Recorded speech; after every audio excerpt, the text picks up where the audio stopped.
But for all your years of work with the association, with the Jewish community, Israel, I mean, no one deserves this award more than you. So it's my honor and pleasure to present you with our Pursuit of Justice Award this year. Thank you.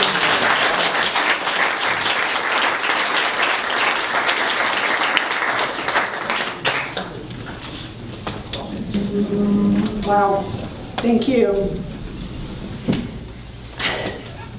First, to be honored with Baruch and with Stuart, this feels like a family bar mitzvah. I mean, I have stood side by side with Baruch, working together on cases. Stuart is the one who introduced us, my father and me, to what was then the AAJLJ, now the AAJLJ. I wouldn't be here. I mean, you'll see, there are recurring themes in what we say. To work with people and to be honored with people who are so proud who are proud to be recognized and known as Jewish. They're proud of their Jewish identity, of where that comes from and what that means. It's just truly an honor. The people who are being honored today, the people who've received this award in the past are legends. And to be included now in that group is just so incredibly meaningful to me personally. I thank you. I thank you, Steve. I thank you to the AAJLJ board. I thank you to all of you for coming here. Just as a leader, you really have honored me with your presence. Thank you very, very much.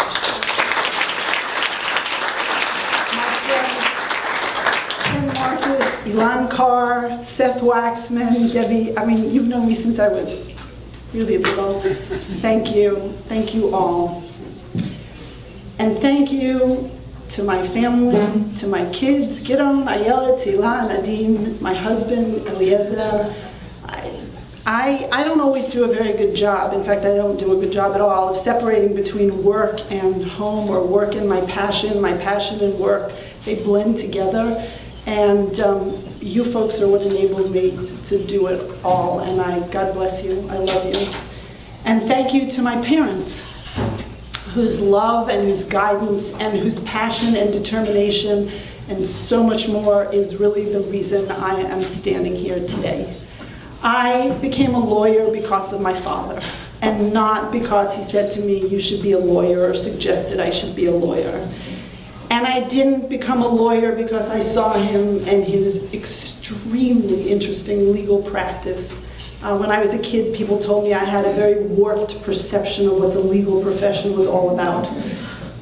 Most people don't have the kind of high-profile clients he had: presidents, actors, the Attorney General, the Lubavitcher Rebbe.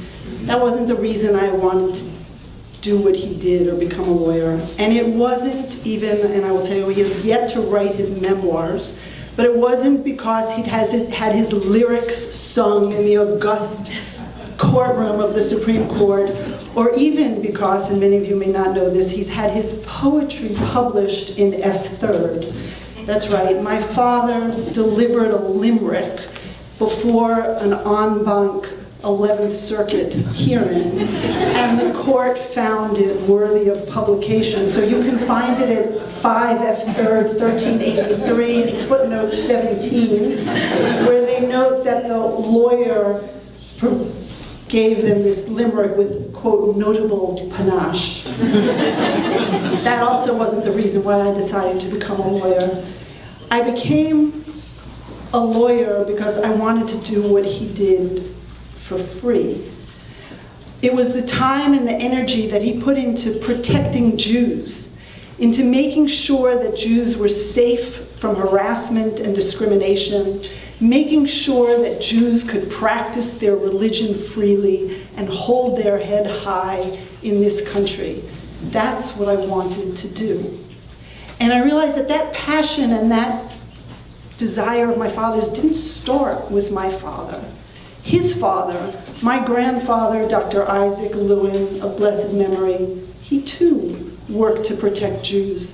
When he came here as a refugee during the war, the first job he had was writing articles for the Yiddish newspaper in which he tried to wake up the Jews in America to try and help save those Jews in Europe. And it wasn't just my grandfather, my paternal grandmother, Peppy Sternheim.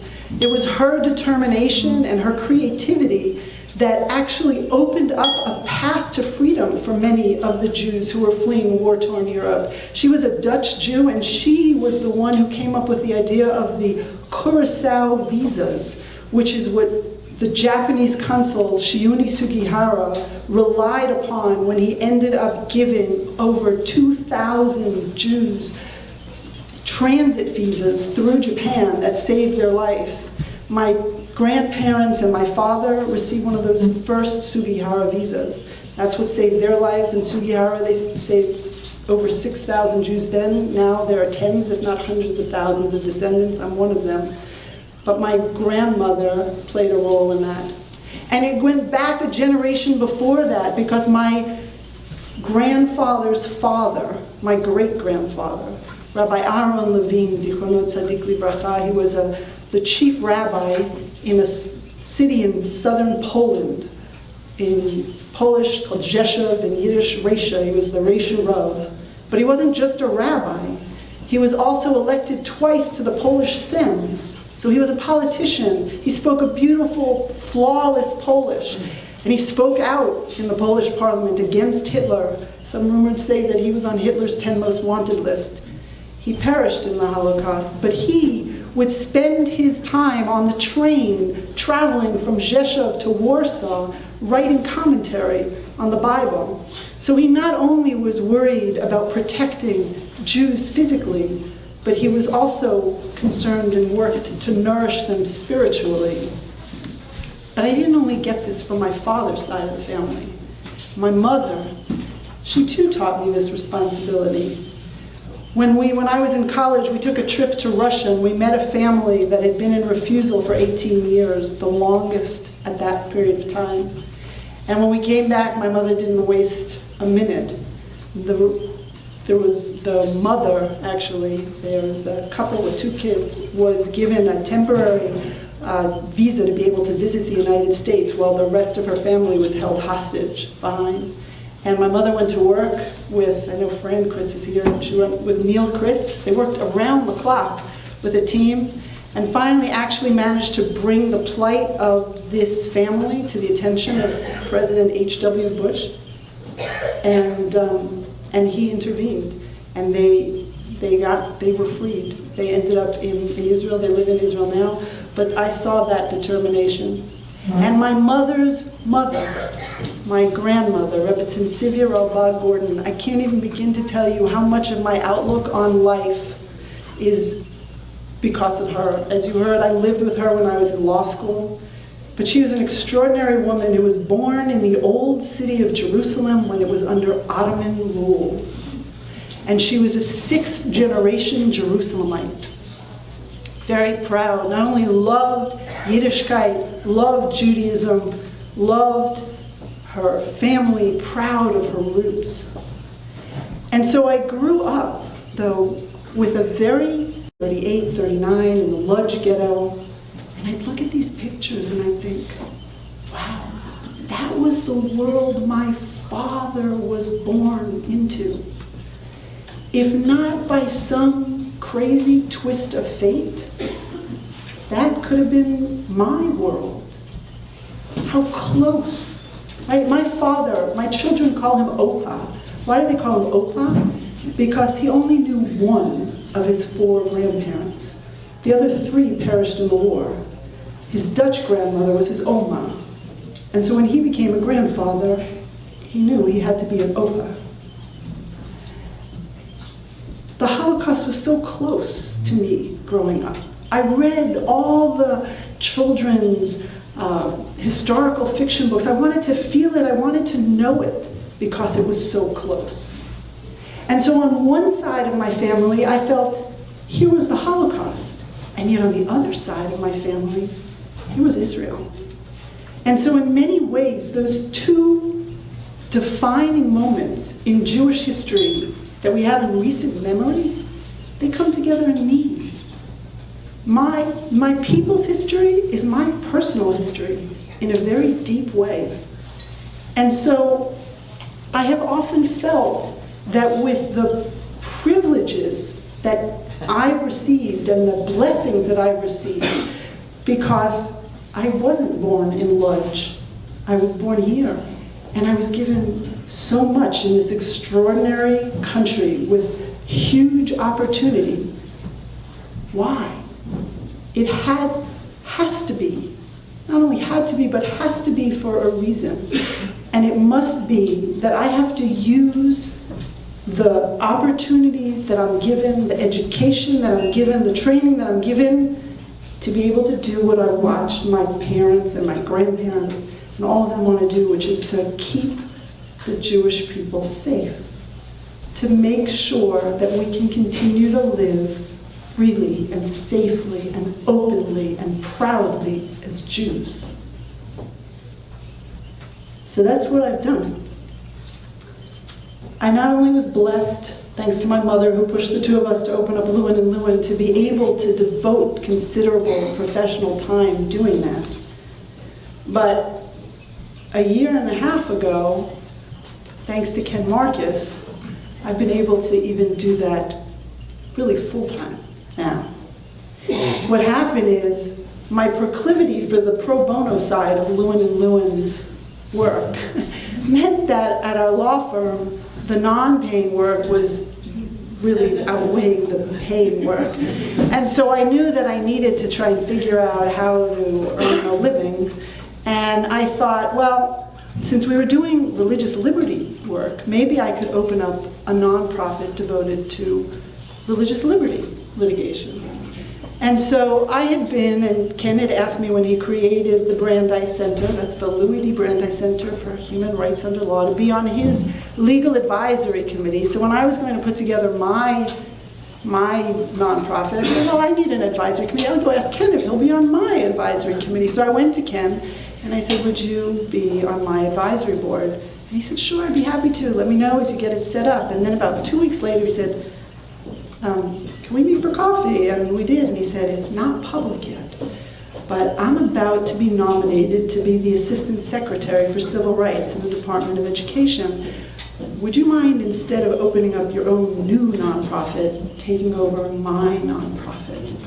Thank you, God. So for years, I've had a dream. I have felt that law students are an ignored demographic.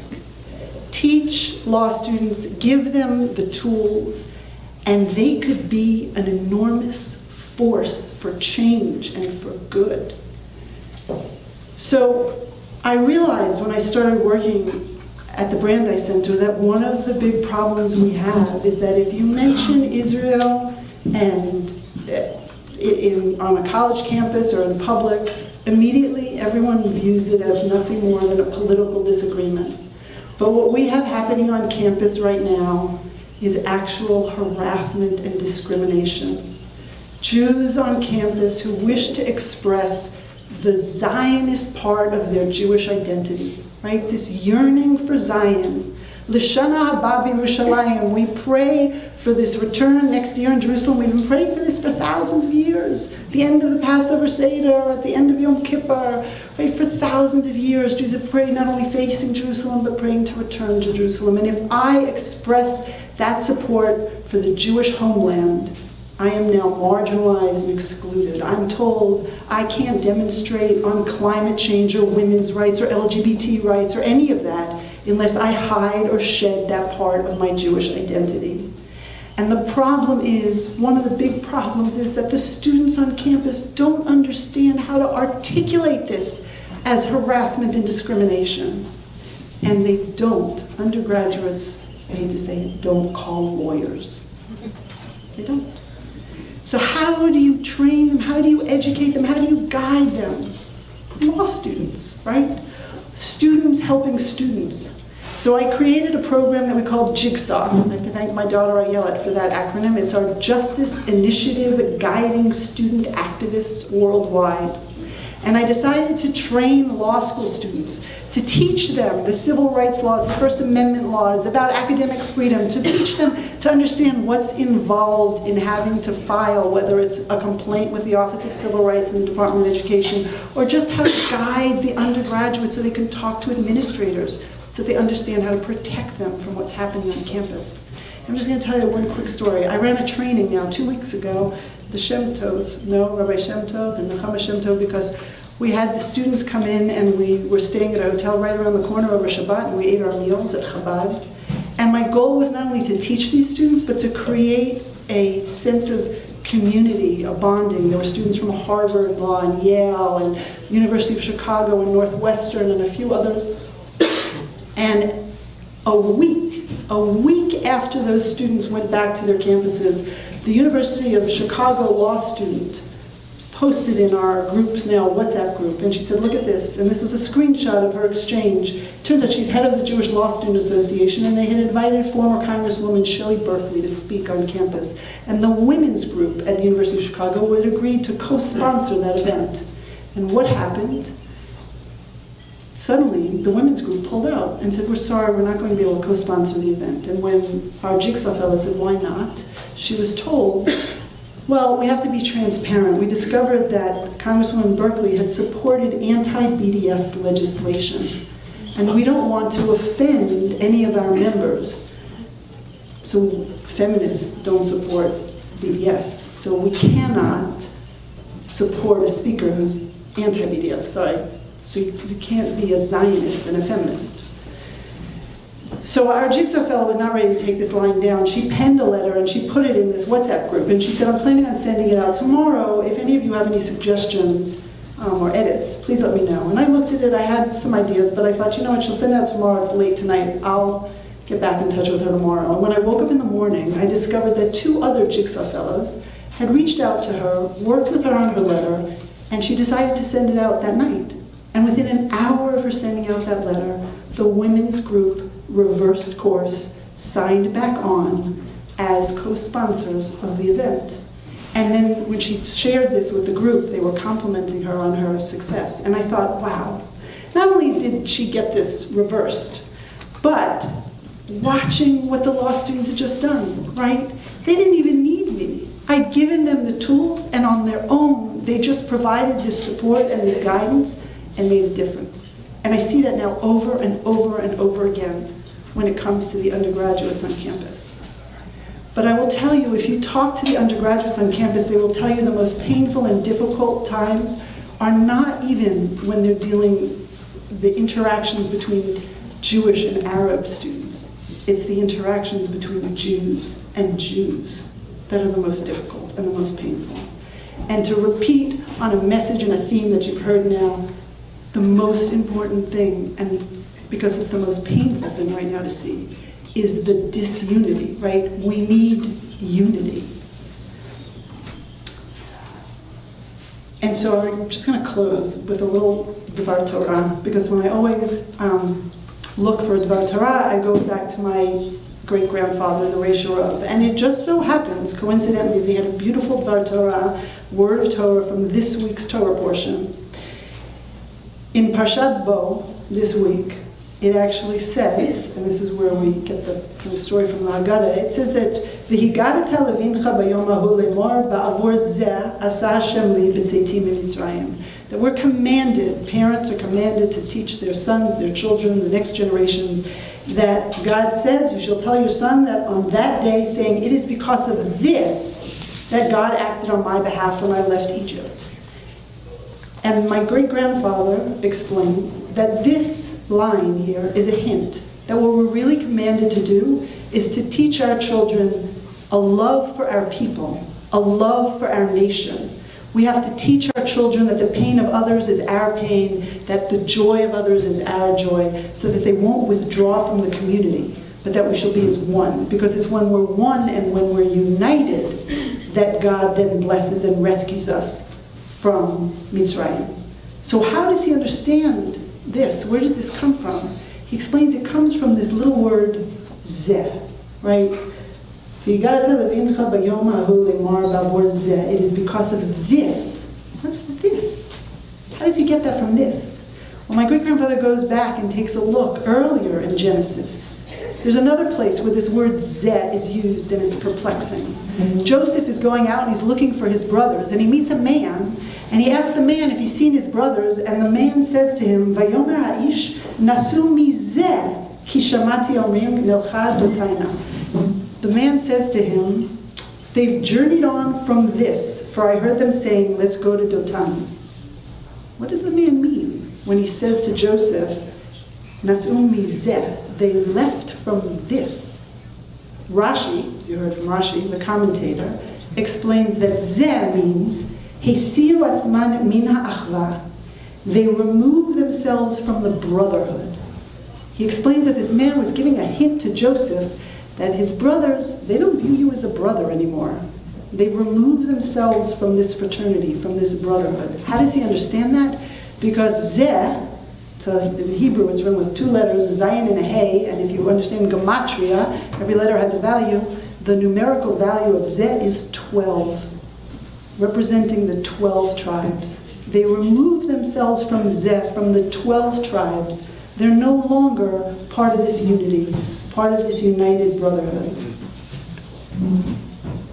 So I urge you today, if there's any message, it's that we must be united. Because I think we can all agree, you do not have to dress Jewish or look Jewish to agree that targeting those who do dress Jewish is anti-Semitism. And similarly, you do not have to be a Jewish Sabbath observer to recognize that if Jews are discriminated against, and those are discriminated against because they observe Shabbat, that too is anti-Semitism. And by the same token, you do not have to be a Zionist to understand that harassing, demonizing, and excluding Jews who express this Zionist part of their Jewish identity is also anti-Semitism. It is so crucial that we Jews come together now, that we come together today when Jews are feeling this intense pressure to closet and hide what identifies them as Jews. We have to have unity. We have to remember that it's avor zeh, that it's because of this that God will work with us and that He took us out of Egypt. So my blessing to you is today, may we find a way to overcome our differences.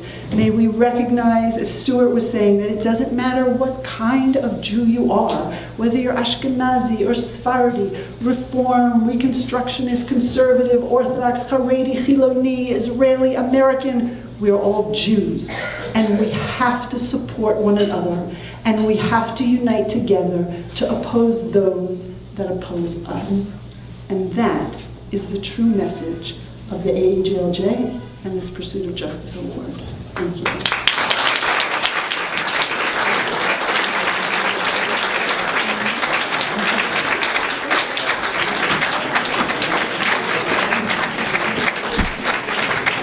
Okay,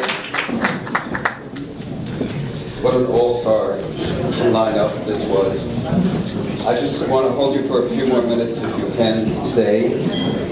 I want to ask Alyssa Gret, who is our